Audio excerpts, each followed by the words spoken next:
Small Soldiers from 1998 is still to this day one of those films that people debate the target audience on. Now, I was 3 years old when this movie came out, and apparently when it came out, people thought that kids too young would think that these toys actually fighting each other with their own artificial intelligence was real. I was 3 years old. I didn't buy any of that. In fact, when I was 3, we ended up getting the Small Soldiers video game on PlayStation 1. And I had this life-size thing of Major Chip Hazard, who in the movie is the antagonist. He's voiced by Tommy Lee Jones. I say life-size because he's a toy. He's an action figure. So yeah, the 12-inch-ish thing that I had, one of the things that I cherished greatly. I had a brick bazooka who was maybe half the size of that. Still, cherished it dearly. And when I look at Small Soldiers now, I still do see why I loved this movie so much as a kid. But now I think that it is a decent passable film, but not really much more than that. But still, like, the whole idea of artificial intelligence kind of does play, like, it is relatable more so now than it was back in 1998, because so much artificial intelligence these days, and 1998, how much of that was actually a real thing, right? So yeah, the movie deals with this toy company, these two guys who are played by Jay Moore and David Cross. They get this idea to really try to impress this multi-billionaire guy with some new toy pitches. And the guy that they're trying to impress is played by Dennis Leary. So Jay Moore gets an idea to use these wild, state-of-the-art things in their new set of toys that's going to be out in just a couple months, so that the toys, when a child is playing with them, they play back. And even when a child isn't really in the room with the toys can still fight with one another. Now, eventually, when the toys end up going out on sale, in the small town, there's this teenager named Alan, who in the movie is played by Gregory Peck. He's this former delinquent, and he works part-time at his dad's toy store. And he ends up seizing hold of the toys, and all hell breaks loose, essentially. He befriends Archer, and what he realizes is that these toys are pretty much alive.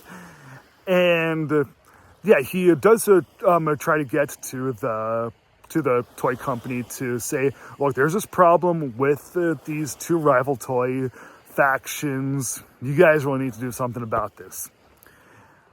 So we get to learn a little bit more about Alan and his family, because he was a delinquent, as I mentioned. His father has a big anxiety and anger problem. He has the hots for this girl next door, who's played by Kirsten Dunst. Her father is played by Phil Hartman, so it was real nice seeing Phil Hartman in something like this. And after some time of growing, the rivalry and the violence between the two toy factions, it reaches a boiling point, and the violence in the film really gets kicked up a big notch. Well, notches, I should say. So, eventually, when the movie really pulls all its punches, doesn't pull any punches with its violence, and it just goes full throttle all out with its action scenes near the end, I'd say that's when the movie kind of becomes repetitive and not really, and like the darkness that ends up happening, we can't really see very well, and it doesn't really possess that same sort of wild zaniness that is happening in the rest of the film. Now, I get it, violence is violence, but at least earlier on in the film, it was being presented in such a way of like, whoa! But yeah, when things in the later half of the film end up getting kind of repetitive, it gets to be like, okay. It's not that we're bored. It's just that we're ready for the movie to end. We don't care if it ends in like 1 minute or 2 minutes, but yeah, we're kind of wondering like, all right, when's this scene gonna be over? The movie does have some good moments sprinkled throughout the film, but the overall quality of the film, it isn't really as high as some kid films from back then, some edgy things from the 90s. And that's one of the things that a lot of people had often been confused with in terms of Small Soldiers, was that, is it supposed to be a little bit extra dark and a little bit extra edgy movie for kids, or is it supposed to be a little bit of a lighter sort of things for teenagers? Well,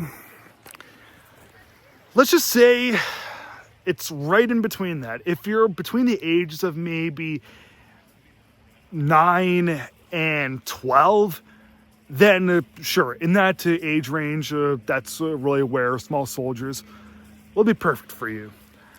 But yeah, if you grew up with Small Soldiers back in the 90s, I really don't think that it's one of those things that you've like outgrown. I really do think that it's one of those things where you'll always look at it with lots of gratification and be like, you know what, I haven't outgrown this, it's good stuff. So I feel like giving Small Soldiers from 1998 3 stars out of 4.